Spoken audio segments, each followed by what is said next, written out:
बेटा ये आपने क्या किया?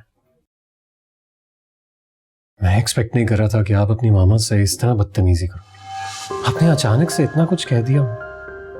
बाबा आपको नहीं पता कि मामा। बेटा मुझे कुछ नहीं सुनना। आपकी मामा है, अगर आपको डांटते हैं तो इसका मतलब ये तो नहीं है कि आप बुरा मना जाओ। चलो अब छोड़ो इस बात को। आपने सुबह से खाना भी नहीं खाया, खाना खाओ। आपको पता है आपकी मामा ने और मैंने एक बहुत जबरदस्त प्लान बनाया है आप लोगों के लिए। भी जब आप लोग ये खाना खत्म कर लोगे हम आपको बाहर घुमाने के लिए लेकर जाएंगे, फिर उसके बाद आइसक्रीम खिलाने लेकर जाएंगे।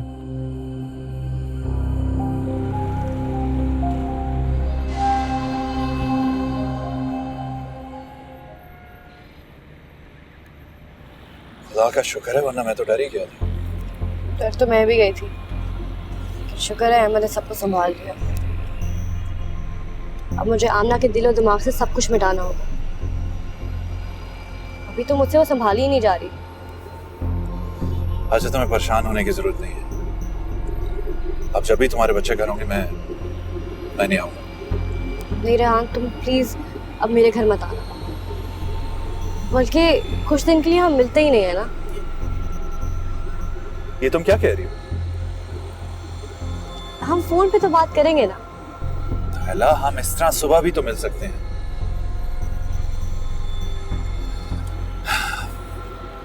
बल्कि तुम मेरे घर आ सकते हो।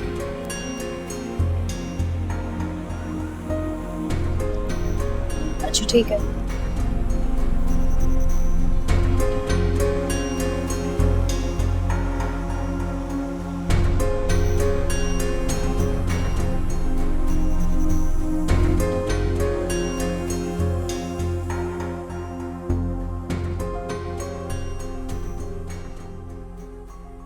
देखो मैं तुम दोनों की क्या लाई हूँ। मामा आपके लिए कितने अच्छे कपड़े लाई है। ये आपके लिए। वाओ ये तो बहुत अच्छे हैं। और ये आमना के लिए।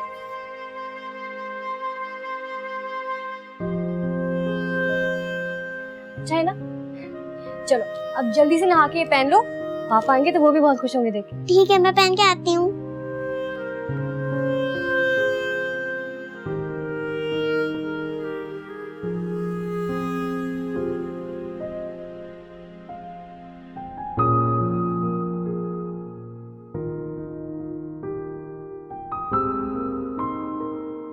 अभी तक नाराज हूँ मामा से। वो कौन थे, क्यों आए थे हमारे घर, आपको खाना क्यों खिला रहे थे? बस इतनी सी बात पे नाराज हो। वो मेरे बचपन के दोस्त हैं, हम बचपन से साथ पढ़ा करते थे। जैसे आपके दोस्त हैं ना मोइज राहिल वगैरह, बिल्कुल उसी तरह। आप बड़े होके क्या नहीं मिलोगे उनसे? मुझे अच्छा नहीं लगा, अब आप उनसे कभी मत मिलिएगा। अच्छा बाबा नहीं मिलूंगी, अब तो नाराज मत हो मुझसे। चलो अब जल्दी से मुझे पहन के दिखाओ। चलो जाओ जल्दी से।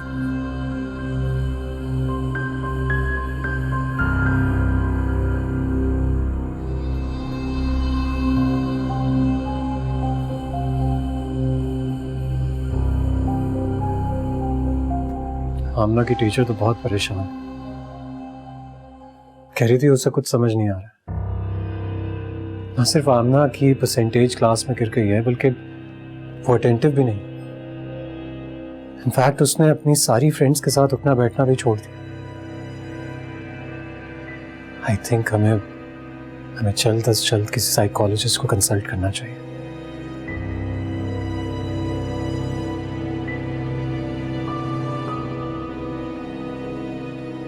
नहीं अहमद, ऐसा नहीं है। टीचर ने आपको खामखा परेशान कर दिया। नहीं ये बात नहीं, मैंने खुद ऑब्जर्व किया। आमना बहुत खामोश रहना शुरू हो गई, ज्यादा बात नहीं करती। तो बल्कि हंसती नहीं है, और जब हंसती भी है तो हंसते हंसते एकदम से खामोश हो जाती, जैसे कुछ सोच रही हो।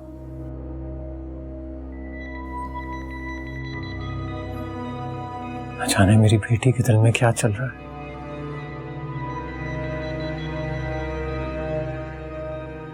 और तुम जानती हो मरियम उसको लेकर कितनी डिस्टर्ब्ड है। अच्छा ठीक है, मैं खुद बात करती हूँ उससे, माँ हूँ उसकी। समझ में आ रहा है क्या हो रहा है? क्या समझ रही हो तुम? यही कि बड़ी हो रही है वो, उसके बिहेवियर में चेंज आ रहा है। इट्स नॉर्मल, ऐसे होता है।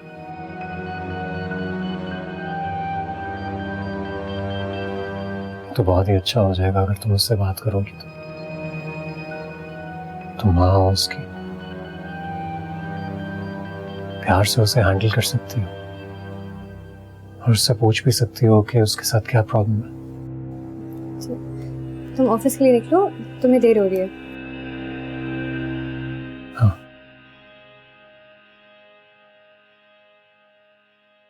ठीक है, बट प्लीज प्यार से। खुदा हाफिज।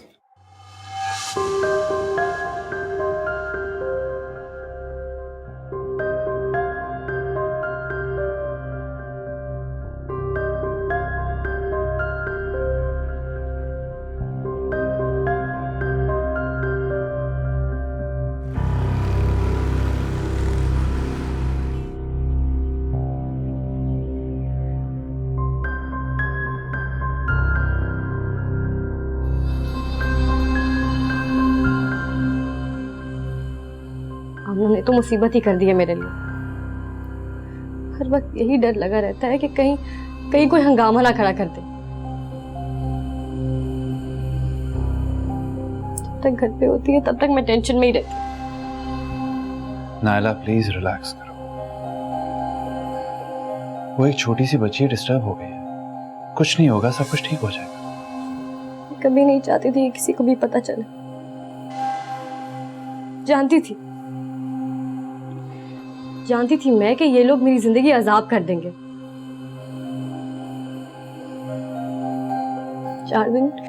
4 दिन खुशी से क्या गुजार लिए, मुझे मेरी ही नजर लग गई। और अब मेरे ही बच्चों के हाथों मेरी जिंदगी अजाब हो गई है।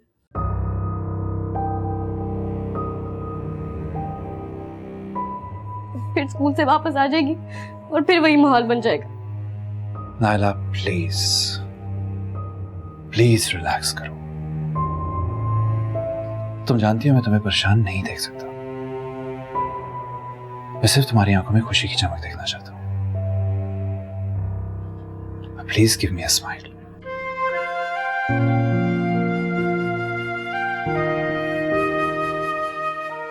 कम ऑन, मुस्कुराओ। अरे मेरी खातिर मुस्कुरा दो। अभी बच्चों के स्कूल में आने में टाइम है, तो क्यों ना मैं और तुम लंच पे चले। चलो, get up।